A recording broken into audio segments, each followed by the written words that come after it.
மகேஸ்வரன். நான் 5ஆம் வகுப்பு படிக்கின்றேன். ஊராட்சி ஒன்றிய நடுநிலைப் பள்ளி அக்கச்சிப்பட்டி.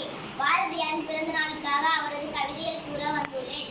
பூமியின் அழுத்தத்தில் நிலக்கரி வைரமாக அவதாரம் எடுப்பது போல் சமூக கொடுமைகளின் அழுத்தத்தில் ஒரு மனிதன் கவிஞனாக அவதாரம் எடுத்த அவர்தான் பாரதி.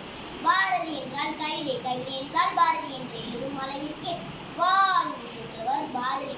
பாரதியின் கவிதை என்றாலே ஒரு சில கவிதைகள் மட்டும் திரும்ப திரும்ப பார்த்துக் கொண்டிருக்கும் நமக்கு கொஞ்சம் நம் கண்ணில் படாத கவிதைகளையும் அறிந்திருப்போம். மூட நம்பிக்கை முதற்கதை வைத்த முண்டாசால் முட்டி மோதி பிளக்க எண்ணே பாரதியின் வரிகள்.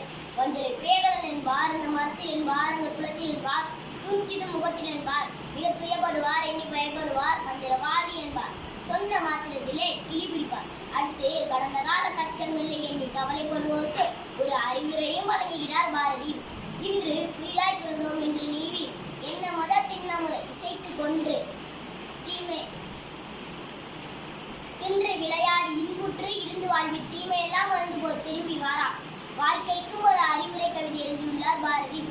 பூட்டை திறப்பது கையாலே, நல்ல மனம் திறப்பது மதியாலே, பாட்டை திறப்பது பண்ணாலே, இன்ப வீட்டை திறப்பது பெண்ணாலே, ஏட்டை துளைப்பது கையாலே, மன வீட்டை துளைப்பது மெய்யாலே, வேட்டை அடிப்பது வில்லாலே, அந்த கோட்டை பிடிப்பது சொல்லாலே, காற்றை அடைப்பது மனதாலே, இந்த காயத்தை காப்பது செய்கையாலே, சோற்றை புசிப்பது வாயாலே, உயிர் துணியிடுவது தாயாலே என்று கூறுகிறார் பாரதி. இதுபோல் மனிதனுக்கு தேவையான வாழ்க்கை குறிப்புகளும் தன்னம்பிக்கை வரிகளும் பாரதியாரின் கவிதை புத்தகங்களில் ஆங்காங்கே ஒன்று கொண்டிருக்கின்றன. அதற்கான அர்த்தத்தை ஆழமாக அறிந்து கொள்வோம். நன்றி, வணக்கம்.